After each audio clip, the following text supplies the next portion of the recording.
Hola, ¿qué tal? Muy buenas tardes. Bienvenidos a este viernes de historia en la Grillotina. Como cada semana, es un gusto recibirlos en este espacio, ya toda una tradición en la radio y ahora ya en la televisión también, donde aquí se comparten y pues se modifica la historia. Con Tito Sabinas, Héctor Jaime Treviño Villarreal. ¿Cómo le va, Tito? Estimado Eder, muy bien, ¿cómo has estado? Excelentemente. Qué gusto Eso, saludarlo una vez hombre, más. el gusto es mío y sobre todo convivir como siempre con nuestro teleauditorio ahora Sí, y con toda la gente de la radio, ¿verdad? Y de los medios digitales, que es de las importantísimo. plataformas, Qué exactamente. bárbaro. Entonces, aquí estamos en estos programas de historia, como tú bien lo dices.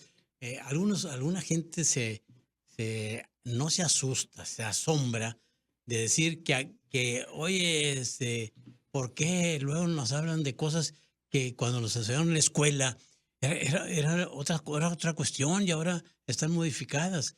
Lo que pasa, Eder, es que está la historia en constante revisión. Claro. Y Viernes de Historia de la Guillotina ha sido pionera en esta situación, Sí, ¿verdad? de incluso de rectificar la historia, Tito. Hay gente que tenía compañeros historiadores, incluso cronistas, tenían miedo. ¿Miedo de qué? De decir la verdad. ¿Qué quiere decir?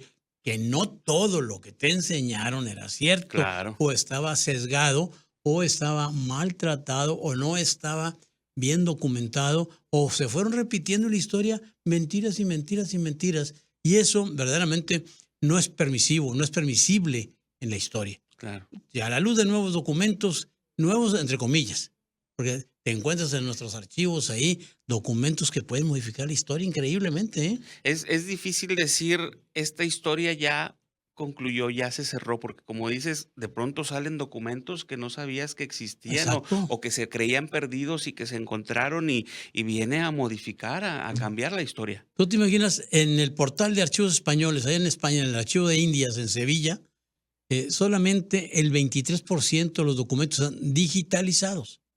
¿Qué no habrá perdido en aquella loma, Ujú. porque es una loma de documentos? ¿Qué no habrá que nos va a dar una nueva visión de lo que era el nuevo Reino de León, de lo que fue Monterrey en aquellos tiempos? Porque ahí los historiadores, bueno, de hace 100 años, ¿cómo elaboraron su historia? Con los documentos que tenían a la mano, Claro, con lo poco que a con lo lo mejor poco que había, sabían. ¿verdad? Porque además los archivos estaban sumamente descuidados. Bueno, no hemos avanzado mucho en ese aspecto también, la realidad, porque a veces nuestros funcionarios no les interesa, no Ha tienen faltado cultura archivística. interés e inversión, porque también Claro, se requiere lana, Tito. los archivos requieren siempre de recursos humanos, materiales y económicos para... ¿Tú te imaginas que tuvieras tú todo el archivo general del Estado, el archivo municipal de Monterrey, que ya está digitalizado una parte también? Oye, que tú te metías a la computadora y en menos de 10 segundos ya estuvieras consultando documentos. Qué maravilla sería, Claro, ¿no? desde luego. Porque aparte cuidas y conservas los documentos, Ujú, no los estás agarrando con exacto. las manos, que no deje de tener uno esa grasita en los dedos, Ujú, aunque se recomienda que te pongas guantes, guantes, ¿verdad? Y este cubrebocas. cubrebocas. Pero con el calorón de Monterrey, ¿tú crees que aguantas? No, Híjole. no aguantas. O sea, tremendo eso. Pero bien, a propósito de Monterrey, siempre se nos ha dicho que la fundación definitiva de Monterrey es el 20 de septiembre de 1596 y cuyo fundador fue Diego de Montemayor. Ajá. Pues bórrele. Ay, Tito. Bórrele. Ya Ah, no. o sea, eso que hemos tenido presente durante tanto tiempo, ya sacamos el borrador, Hay el corrector sí, y hay que corregirle. ¿Por qué caray. razón? Porque es una refundación, no es la fundación. La fundación fue antes, ojo. Y lo que hizo Diego de Montemayor ilegalmente, porque no tenía permiso, era ilegal el acto que hizo, fue una refundación. Y la prueba está, Eder, es que cuando, fíjate, ¿no? Qué interesante, ¿no? Cuando se hacía la fundación de una ciudad, de una villa, había que cumplir ciertos protocolos, ciertos requisitos, Okey. que se llamaban ordenanzas de población, dicen en los antiguos documentos. Son las ordenanzas de población, que quien fuera a fundar una villa o una ciudad o un pueblo, porque el pueblo era fundado por indios, ¿eh? Ujú. Pueblo es de indios. Entonces tenía que regirse con las ordenanzas de población. seguirlas si no cometías un delito. Primero, tener permiso del rey o del virrey o del gobernador en su turno, si estaba habilitado, para poder fundar una villa, una ciudad o un pueblo. Si no, estabas cometiendo un delito. Para empezar. Era un acto ilegal. Ok. Que te pudiera llevar a la horca incluso, cuidado, porque aquello era muy, muy requisitoso, ¿no? Y hábilmente lo que hizo Diego, que no tenía permiso, ¿verdad?, para fundar lo que luego fue Monterrey, ¿qué hizo? Hizo una carta de fundación. ¿Y qué tiene que ver eso? No es acta de fundación, no es acta, es una carta. En un acta debe de anotarse ciertos requisitos de las ordenanzas de población. Por ejemplo, hay una cuestión que era un uso y costumbre para todos los que iban a fundar una ciudad o una villa, tenían que cortar ramas de ese terreno, donde aquí va a estar en la plaza central, la plaza de armas, ¿verdad? Tenían que cortar ramas y aventar piedras, tirar piedras a los 4 puntos cardinales. Era un uso y costumbre de que lo hicieran, ¿no? Época, claro. Y en la carta no acta, carta de fundación de Diego, no viene ese protocolo. Ahí te lo menciona. Y aparte, hay una palabra clave en esta carta de fundación del 20 de septiembre de 1596, carta de refundación, diría yo, venimos a reedificar, a la reedificación de esta ciudad. Quiere decir, a volver a edificar lo que ya estaba, o sea, que ya estaba. Claro. Entonces, desde ahí hay que borrarle. Y en mucho tiempo, de 1957, más o menos para acá, se encontró un documento en Parral, Chihuahua, en el archivo, donde hay un pleito entre el gobernador Martín de Zavala, estamos hablando por 1640 y tantos, 50 y tantos, para qué rumbo, con la provincia de Coahuila, por Monclova. Uh-huh. Entonces, alegando la Nueva Vizcaya, que era Durango y Zacatecas, alegando que esos terrenos eran de ellos. Y Martínez de Zavala, no señor, son del nuevo Reino de León. Y ahí se dice, en unos cuantos renglones, que en 1577, Alberto del Canto, este personaje pintoresco, tremendo, que hemos hablado aquí de él, fundó Saltillo. Supuestamente el 25 de julio, que es el patrón Santiago, la fecha del patrón Santiago, porque era Santiago del Saltillo. Y también en 1577 que fundó Monterrey. Y entonces, basado en eso, algunos historiadores dicen, esa fue la primera fundación de Monterrey, la de Alberto del Canto, pero no hay documentos específicos que así fueran. Uh-huh. Los historiadores, Mario Treviño, hermano, que es muy buen historiador, por cierto, y Oscar Tamés también, ellos dicen que no hubo tal fundación. Yo digo que hubo un intento de población, porque como Alberto del Canto también lo andaba de manera ilegal, no duró mucho, porque la audiencia de la Nueva Galicia, que está en Guadalajara, lo mandó a prender por andar fundando un pueblo y ciudad en donde no era su territorio. Él, ¿cómo diríamos?, dependía de Martín López de Ibarra, de la Nueva Vizcaya, de Durango, no de la Nueva Galicia. Y estos terrenos, Eder, bajando la cuesta de Saltillo, este tremendo abismo que hay, porque tú te imaginas, hacer 1,400 metros de Saltillo y bajas a 534. Es tremendo. Claro. Y tú lo sientas en el auto cuando vienes, ¿verdad? Y que no en un trailer atrás de ti, porque no, ¿qué tiene? Más lo sientes, ¿no? Más sientes la presión. Entonces, en esta cuestión, esta parte de acá era de parte de la Nueva Galicia, de Guadalajara. Y la gente de allá, la audiencia, le mandó a prender a Alberto del Canto. Y se les escapó luego, realmente, porque era un tipo muy labioso, muy escurridizo, ¿cómo diríamos también acá? Pues muy, muy capaz de convencer a la gente, ¿verdad? O también lo sobornó y ya no sabe uno, porque como está, también no te crees que estas cosas son de ahora, ¿no? Claro. Entonces se le escapa. No hay, lamentablemente, aparte del documento del Parral, de unas cuantas líneas, no hay documentos o no los hemos encontrado. Porque yo digo, si se aventaron a fundar una ciudad, una villa, pues deben de haber hecho un Tiene acta, que estar definitivamente.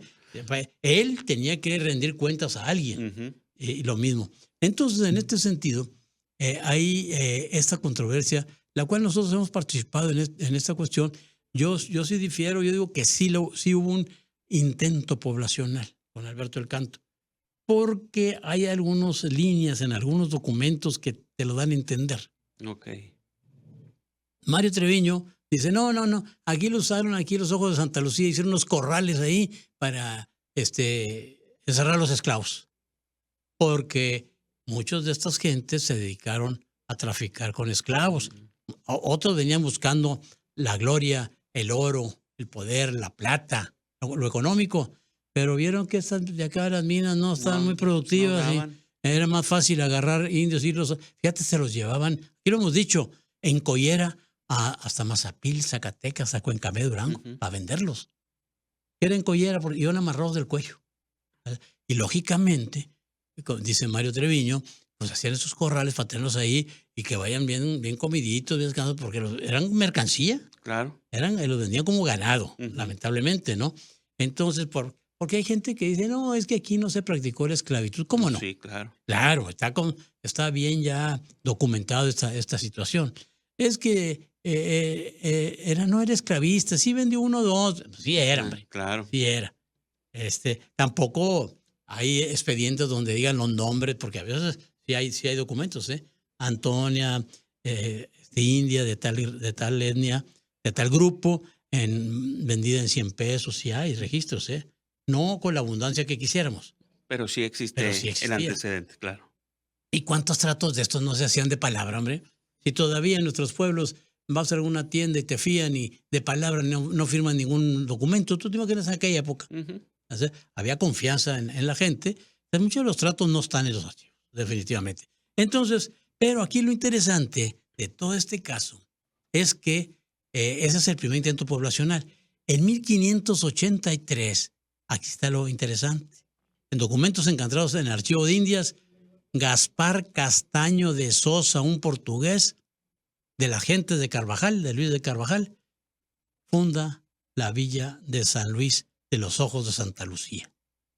Es una fundación que se le achaca a Carvajal. Es que la segunda, dicen los maestros, la segunda fundación de Monterrey fue por Luis Carvajal. Luis Carvajal no vino a la fundación. Mandó a su brazo derecho, que era Gaspar Castaño de Sosa, otro portugués. Hay que recordar que Carvajal era portugués. Okay. Diego era portugués. Alberto del Canto era portugués. Gaspar Castaño de Sosa era portugués. Caray. Esto lo digo y lo vuelvo a repetir porque ahí lo hemos dicho en muchas ocasiones, porque hace 30, 40 años la gente aquí, no, como que portugueses, no. Nosotros descendemos de españoles, te decían. Se consideran de sangre azul, sin saber que todos los que vivieron aquí son una serie de bandidos también, hay que decirlo. Y eran sefarditas, judíos sefarditas, que ahorita lo decimos libremente y todo el mundo anda orgulloso de sus raíces sefarditas. A ver si lo hubieran dicho hace 40 años. Cállate, eras excomulgado. Claro. Porque aquí eran católicos, apostólicos o romanos. Ahora no. Entonces, en este sentido, se le achacaba la primera fundación a Alberto del Canto, que ya lo dijimos, de este fascineroso, tremendo de vida novelesca, y la segunda a Carvajal. Bueno, bórrale. Carvajal no estuvo en la fundación. Por orden y comisión, dicen los documentos, de Luis Carvajal de la Cueva, Gaspar Castaño de Sosa fundó la villa de San Luis de los Ojos de Santa Lucía. ¿Por qué Villa de San Luis? Por Luis Carvajal, porque era su jefe. Y los Ojos de Santa Lucía, porque aquí estaban, no te imaginas la belleza de aquel lugar con aquellas aguas claras, limpias, aquel lleno de aguacatales, morales, de moras, fresnos y toda una serie de árboles de aquella época, que era otro paisaje geográfico, no el que le hemos deteriorado ahora, ¿no? Un hermoso paisaje. Hermosísimo, sí. Definitivamente. No te imaginas, ya lo hemos dicho aquí, quiten ustedes, bajen de Saltillo y hagan una abstracción. Mentalmente quiten todas las construcciones que hay. Y aquí era un valle muy bonito. Bueno, si lo sigues viendo a pesar de todo. Claro. A pesar de todo. con el agua del río Santa Catarina corriendo hasta 1775, hasta que se insumió, porque el agua ahí está, el agua está abajo, ¿verdad? El río Santa Lucía, que no llega al río, sí, aquí lo hemos dicho, el río Santa Catarina, pues no llega ni a ser un arroyito comparado con los grandes ríos del mundo, la mera verdad. Pero bueno, había que magnificar las cosas y se establecen en ese lugar. El primer lugar donde se establecieron, Eder, fue donde está ahorita, no, hay que decirlo, el Palacio de Gobierno, el periódico, el periódico El Norte. Okay. En toda esa parte de ahí se establecieron. Por la calle Washington. Por Washington y Zaragoza, 5 de mayo. Y además hay un arroyito, hay un planito de 1869, por así, que donde está, no existía el Palacio de Gobierno, pero hay un arroyito que cruzaba en diagonal el Palacio de Gobierno. Un arroyo pequeño corriendo con agua y desembocaba a Santa Lucía. Ahí se estableció luego el Palacio de Gobierno. Es decir, una plaza antes llamada la Plaza de la Concordia, igual que el Palacio Federal. Entonces, para que veas, lo interesante de este caso es que las famosas 3 fundaciones ahora ya le ponemos puntos a las IES. La gente lo sigue diciendo, pero Carvajal no estuvo, la segunda estuvo Gaspar Castaño de Sosa, otro de los grandes personajes que le debemos un reconocimiento definitivamente. Y que normalmente no se menciona. Que no se menciona, definitivamente, ¿no? Bueno, entonces, Eder, de este señor Castaño de Sosa hay un libro muy interesante de Samuel Temkin. Samuel Temkin es un judío regiomontano. ¿Sí se ve, verdad? Yo creo que sí. Sí, ahí lo estamos viendo. ¿Sí? Un judío regiomontano originario de aquí de Monterrey. Samuel Temkin. Y es un personaje ingeniero que destacó en su profesión, pero ya jubilado se dedicó a la historia. Y hizo una obra excelente sobre Carvajal y esta de Temkin. De Temkin sobre Castaño de Sosa, Gaspar Castaño de Sosa. Y aquí nos platica cómo fue la fundación de esa villa de San Luis. La mal considerada segunda fundación, que ahora los historiadores decimos es la verdadera fundación de Monterrey en 1583. Tito, estamos de manteles largos esta semana. Fíjate que el licenciado Mario Gámez está celebrando 40 años de trayectoria y recién los acaba de cumplir. Fíjate, toda una tradición, toda una leyenda ya. Una historia más bien que leyenda. Sí, ¿no? Una historia. Mario Gámez, 40 años ya. Y si mal no recuerdo fue cuando narró lo del sismo en México. Así es. ¿Verdad? Sí. En 1985. Él menciona que ahí fue el inicio en televisión. En radio había comenzado un poquito antes, pero en televisión ya al aire, 40 años, y de ahí inició y se ha aventado hasta ahora con sus propias empresas ya al aire a través de radio y televisión. Felicidades al estimado colega, jefe, compañero, amigo Mario Gámez por sus 40 años ya ante el micrófono, ante las cámaras. Con un hecho verdaderamente que nos conmocionó en aquel tiempo, ¿verdad? Claro. Terriblemente nos conmocionó, pero que ahí se vio el profesionalismo de Mario Gámez. De ahí se vio para qué pintaba. Exactamente. ¿Verdad? Ahí quedó de que traía en el morral para darle muchos años y los que vienen, Tito. Sí, definitivamente 40 años ante ¿Y cuántas cosas no ha narrado Mario? No, bastante. Fíjate que yo me admiraba del caso del papá de Mario, don Jorge. Don Jorge Gámez, que era un excelente cronista deportivo, ¿no? Claro. Y que estuvo también en muchos hechos trascendentales de la televisión. Sí. O sea, hay que tener ese, pues no sé, entre estar bendecido, estar iluminado, porque estar en el momento preciso en que puedas trascender en un medio, ¿verdad? Sí. Porque también tenemos muchos locutores que le han pasado 20, 30 años y bueno, jamás no han cantado un gol de los Rayados ni de los Tigres. ¿Cómo te digo? No, viven momentos de la historia importantes que contribuyen a su propia historia, como lo ha sido con el licenciado. Y definitivamente una felicitación a él y a toda su familia y lógicamente a toda la familia Gamavisión que hace posible que Mario Gámez siga al frente y siga en las cámaras y en la radio regiomontana y regional. Claro, ¿verdad? Estamos de fiesta y un gran abrazo a nuestro jefe licenciado Mario Gámez por estos 40 años al aire. Oye, no vi ni una foto pusieron de Mario ni nada. Ahorita, ¿no? Sí, ahorita, una imagen ahí. Ahí ándale, muy bien. Apareció ahí. Bueno, entonces estamos hablando de personajes de la historia regional, como Alberto del Canto, como Diego de Montemayor, pero aquí clave en el nuevo Reino de León fue Luis Carvajal de la Cueva. Hago una aclaración. De la Cueva no existe. Se lo pusieron. Cuando te agregan algo al nombre se le llama coda. No sé, habría que buscar qué significa ahí, en Google. Que diga la palabra coda. ¿Por qué razón? Porque en España había muchos Luis Carvajal. Y fue a pedir para que le dieran permiso. Pues, ¿cómo le pones el documento? Pues Luis Carvajal. Oye, aquí tenemos mucho Luis Carvajal. ¿Quién es? Ponle de la Cueva. No se apellidaba de la Cueva. Córrele. Pero bueno, así se lo conocemos. Incluso hay gente que dice y de la Cueva. Y de la Cueva no, y el I menos. Exacto. En ningún documento viene la I tampoco, ¿no? Y luego, peor tantito, ¿no? Si te dijera que el Carvajal tampoco era su apellido paterno. Tampoco, Tito. No. Definitivamente no. Nos traes muchas novedades en la historia hoy. Sí. El abuelo se apellidaba Vázquez, ¿verdad? Y la abuela se apellidaba de León. Entonces hubiera sido Luis Vázquez de León.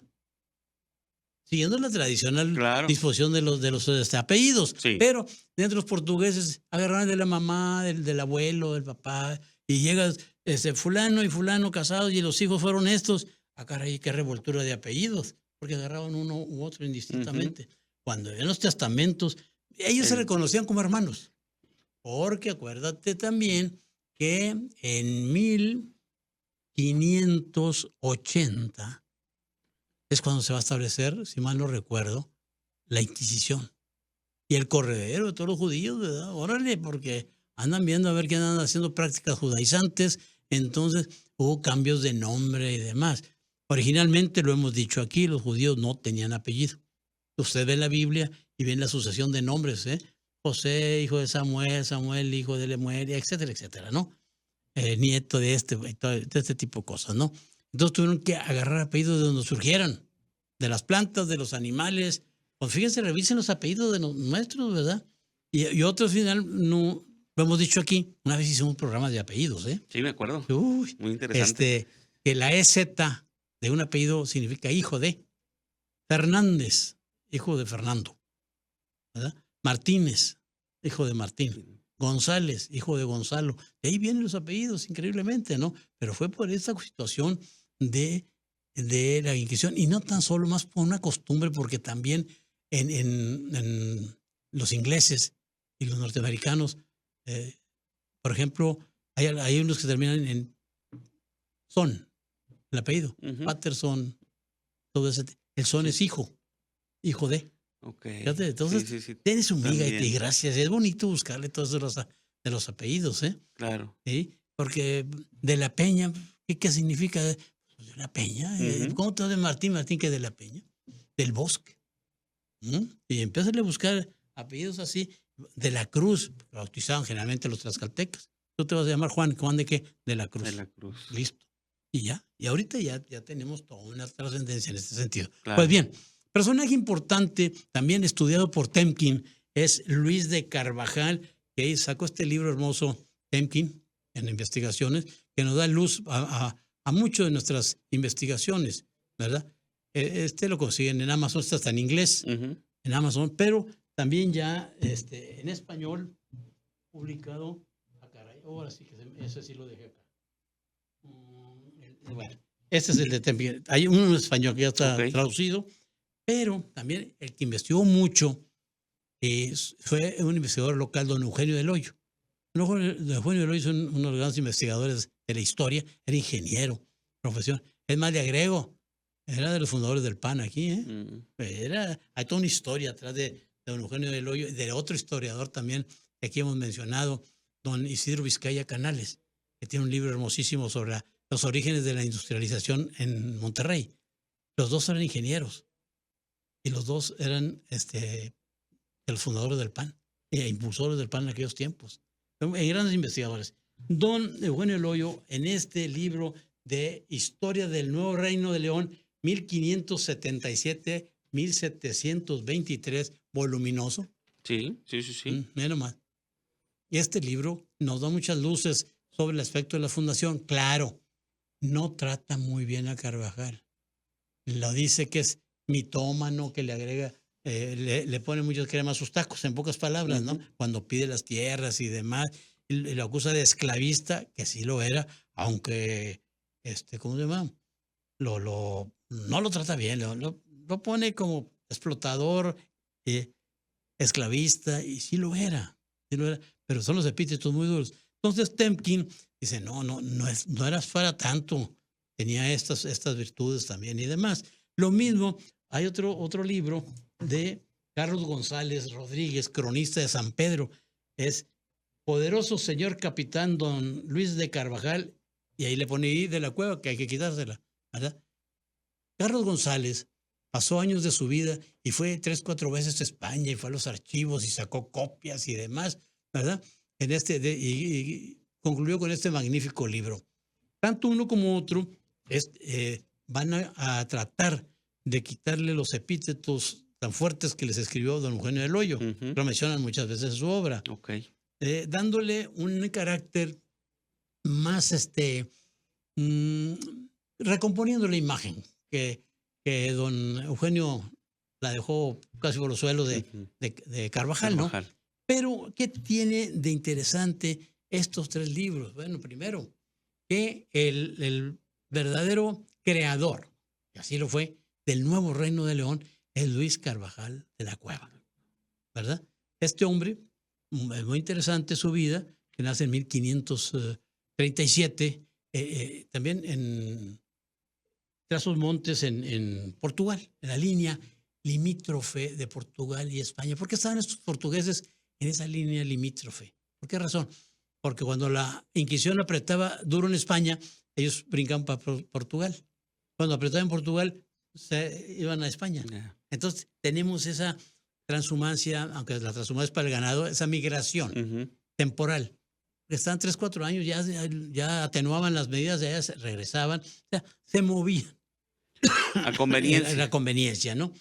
Pero hay una ventaja que Carvajal tuvo sobre sus hermanos, familiares, sobrinos y demás. Él antes de los 15 años, estuvo en Benavente, en un tipo de una escuela, protegido por un conde, ¿verdad? Y ahí había varios muchachos, entre ellos fue Felipe II, que él lo conoció, que luego fue rey de España. Y esto le sirvió luego para lograr lo que vino a hacer acá. Entonces, no era un judío practicante. Sí sabía que su familia eran judíos, pero él estaba más españolizado. Okay. Y mucho de esta cuestión, educación que recibió en Benavente, en España, pues le sirvió mucho. Primero porque era bilingüe, portugués y español. Sabía los 2 idiomas, pero también las costumbres de los españoles. Entonces, para muchos de sus tratos comerciales, le sirvió mucho el ser español. Y él sí se decía español a conveniencia, ¿no? Claro. No había celulares, no había pícale a la máquina, allá a la computadora, a ver quién es este individuo, ¿no? Claro. Entonces, no había quien le desmintiera. Entonces, cualquiera que lo viera y tuviera tratos con él, pues es español, habla como español, ¿verdad? No tiene ni el tono los portugueses, o sea, sabía muy bien ese tipo de cosas. Y a partir de los 15 años, un tío lo lleva a África, a Cabo Verde, en África, y de ahí ayuda a la cuestión contable, porque el tío se dedicaba a la no muy edificante actividad de traficante de esclavos. Así es que le ayudaba al tío ¿en qué? Pues en la contabilidad. ¿Cuántos esclavos hay? ¿En cuánto lo vendiste? ¿A quién se lo vendiste? También vendió trigo y otras cosas, pero el negocio estaba en los esclavos, ¿no? Llegó un momento en que ahí en Cabo Verde había 1000 esclavos listos para embarcar. ¿A dónde? ¿América del Sur? Ahí mismo España, la Nueva España también, Perú y todo ese tipo de cosas. Entonces, era un negocio, todo esto de la esclavitud. Terrible, ¿verdad? Terrible, porque capturaban a las etnias ahí afros, los capturaban hombres, mujeres, niños, y vamos a venderlos porque era un negocio. Muy redituable para esas épocas. Claro. Y estaba todo el movimiento, el descubrimiento, la colonización de la Nueva España, y se requerían brazos, quien venía a trabajar y todo eso, y mano de obra barata, ¿verdad? Entonces, muchos de los afrodescendientes vinieron por esa línea, y Carvajal trabajó en este no muy edificante negocio con sus tíos, en lo cual le permitió también aprender la contabilidad, aprender de negocios, aprender de barcos, que eso fue muy importante, ¿eh? Porque luego cuando viene a la Nueva España, viene dirigiendo los barcos. Ya. Para eso hay que saberle. Sí, claro. Pues tú te imaginas fletar un barco primero, si alguien de los ricos, porque estos eran, repetimos, este tipo de negocios y este tipo de descubrimientos, incluyendo el de Hernán Cortés cuando vino acá a conquistar México, eran empresas comerciales. Venían a buscar oro, plata, dinero, ¿verdad? Todo lo que Claro. pudiera comprar y vender. Porque luego le vamos a dar mucho a lo romántico. Es que vino y conquistó y nos trajo que la religión. No, está bien, sí vino la religión y demás, todo eso, sí.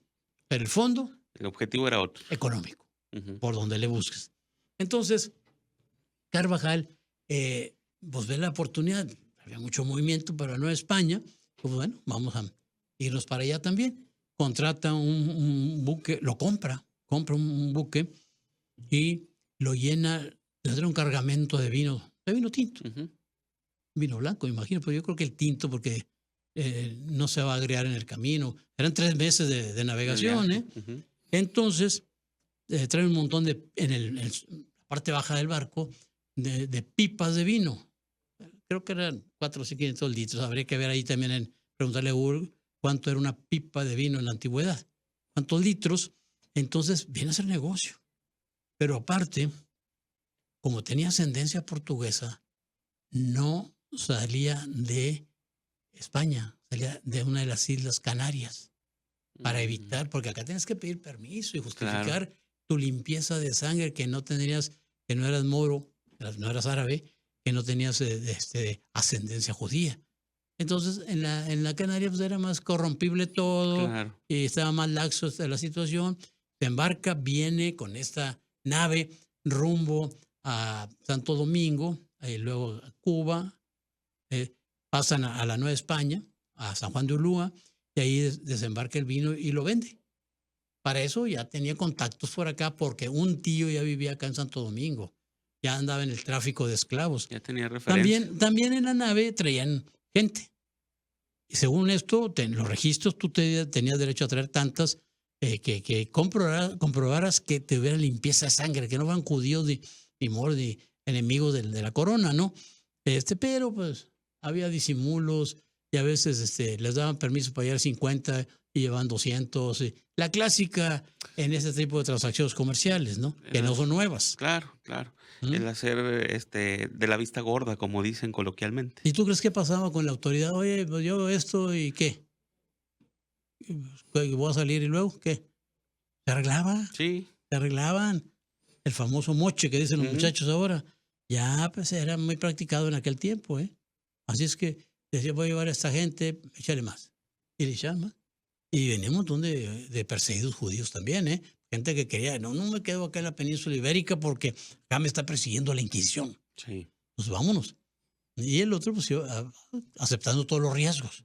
Como se hace todavía actualmente, ¿no? El que anda pasando migrantes. Claro, sí. Va con todos los riesgos del mundo. Vas haciendo un negocio. Ilegal.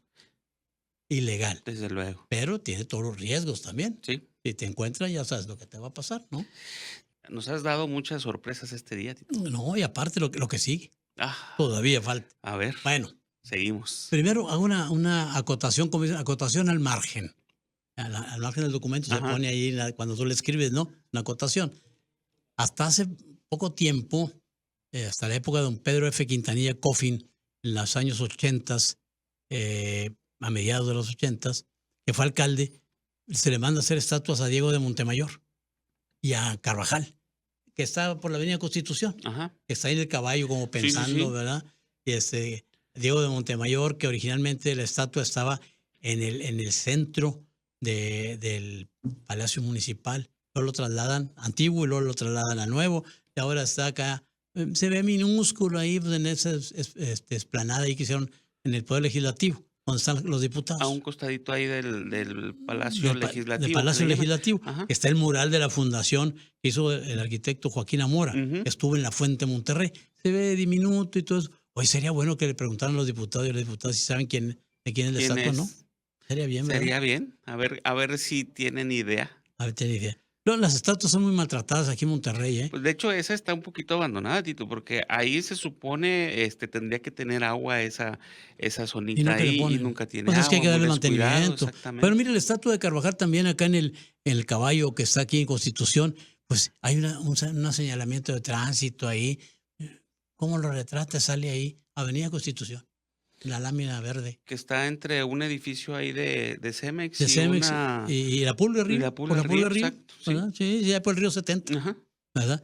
Y además es muy fácil de subir. Yo me llevo al historiador, el cronista, porque es un plano inclinado. Subes y órale, al pie de Sí, donde sí, empieza sí. el monumento, que es bonito, ¿no? Entonces, y Alberto del Canto, en el 400 aniversario de Monterrey, hicimos que se le hiciera también una estatua de Alberto del Canto, ¿verdad? Que tuvo mucha polémica, tuvo una historia, estuvo abandonada luego, y ahora está acá por el Paseo Santa Lucía, por un callejón ahí, y luego le han roto la espada y demás, maltratadas. Las estatuas en Ujú. Monterrey son maltratadas, ¿no? Por cierto, la estatua de Aaron Sainz, que estaba ahí en el antiguo Palacio Federal, ahora se llama Lab NL, Ah, sí. ¿dónde está? ¿Dónde quedó? Está en la bodega ¿cómo se llama? De servicios primarios, no sé cómo se llama en el estado. No Servicios. mantenimiento, patrimonio. Ujú. Ahí está la estatua.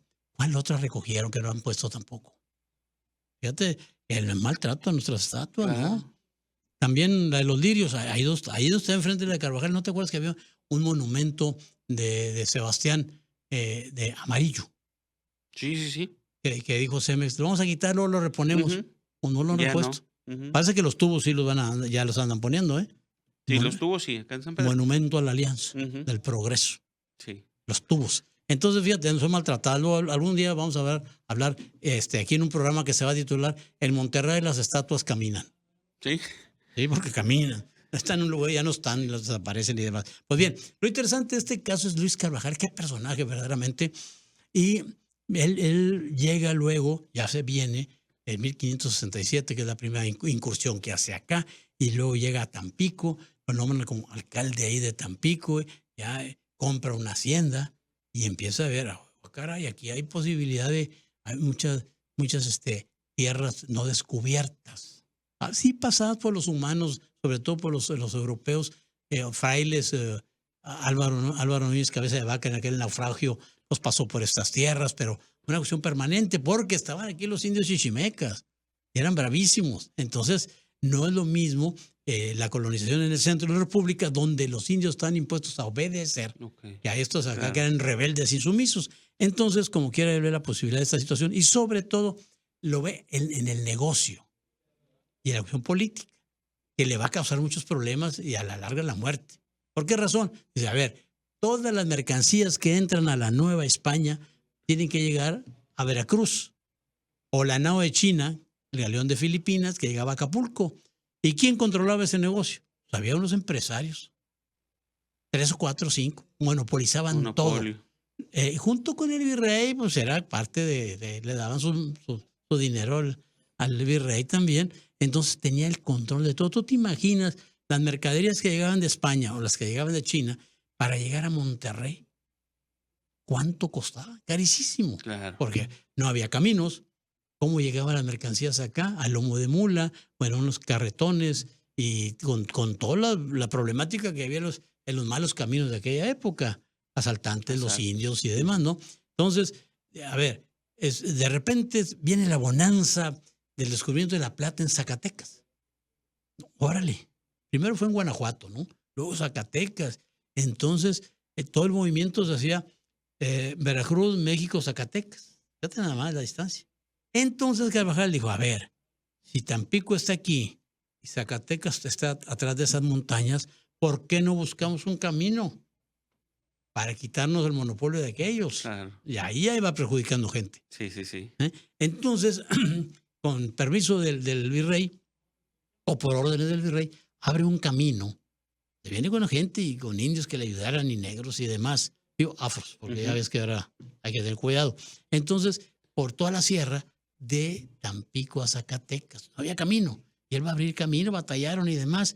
Sale en agosto de 1572 y hasta que llega hasta el camino, unos 20 kilómetros del camino de Zacatecas a Mazapil. Ya llega a Zacatecas, se va a habituallar, va a ir a comprar bastimentos, todo él pagando todo ese tipo de cosas, ¿no? ¿No te imaginas venir en lugar de que no, los carromatos, cómo pasaban, ir abriendo caminos, quitando árboles, tapando baches, iba a decir, pero no, esos son nuevos, ¿no? Hoyos, hoyancos.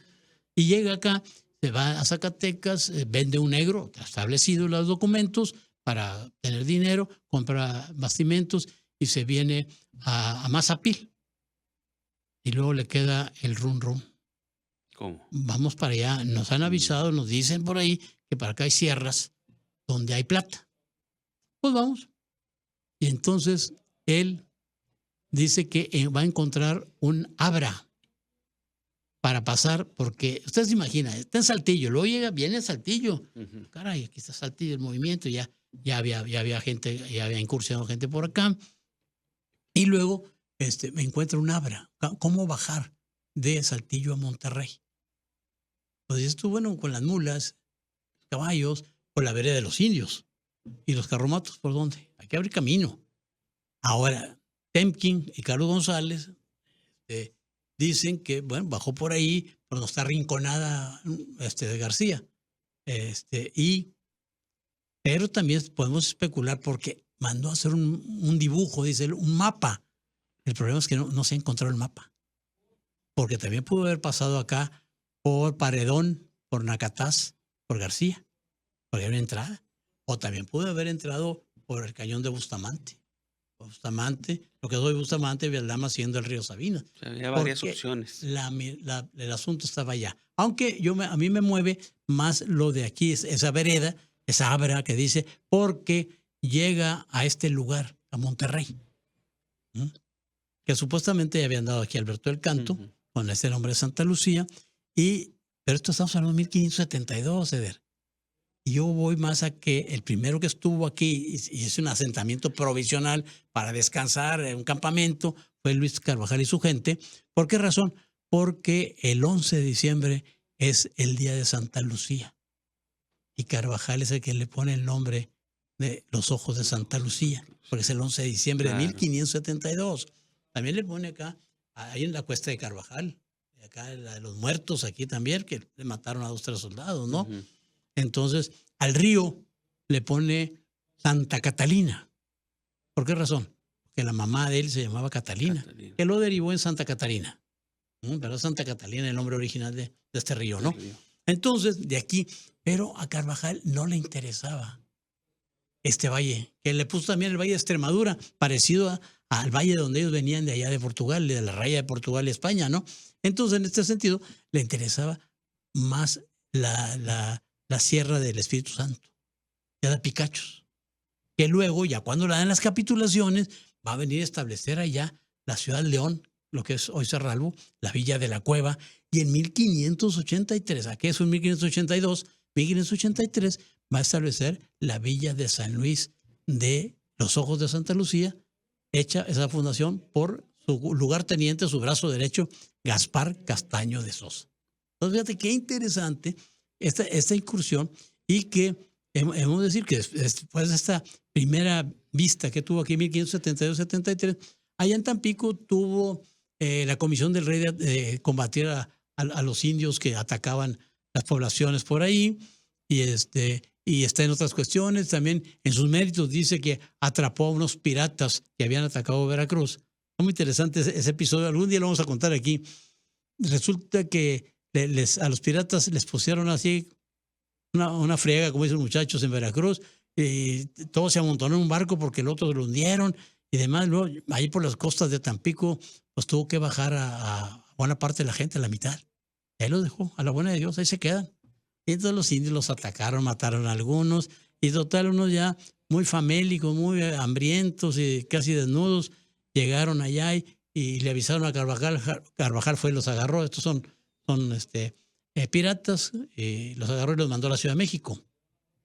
Pero la realidad es que no hubo tal combate. Él dice en su relación de méritos que era dominó a los piratas franceses y demás. No, ahí estaban ya los pobres, venían arrastrando los Disminuidos, pies, ya. muy disminuidos, pero bueno, los pone con mérito para pedir, nadie iba a ir a preguntar a ver si Claro. no, pues no como ahorita, ¿verdad? Ya nomás le pican al computador y listo. Pero tenemos dos relatos de esos gentes piratas faméricos que finalmente regresaron a Inglaterra, porque eran ingleses, y hay dos relatos de ellos.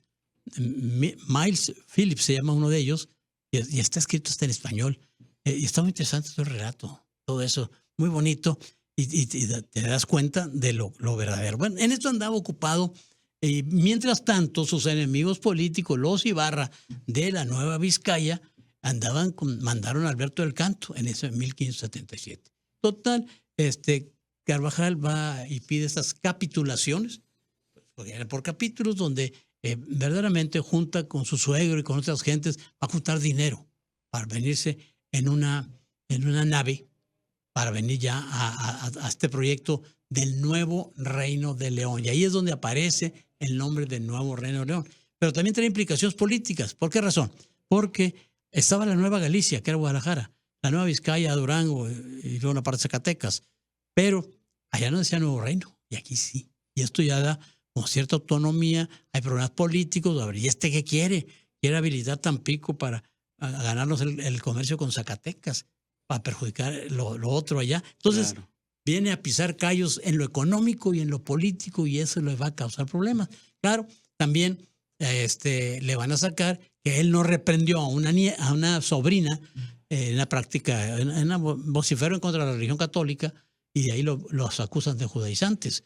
Y es un proceso largo de la familia Carvajal, que varios murieron en la hoguera, definitivamente, ¿no? O sea, es todo un proceso muy interesante de cómo se dio acá esta colonización del Nuevo Reino de León, donde Carvajal de la Cueva es el visionario, es el que tiene la visión. Pero además, llega a Ciudad de León y hay un alcalde, Miguel Mancillas, y ahí dice que perforaron como 600 hoyos, hay 600 minas.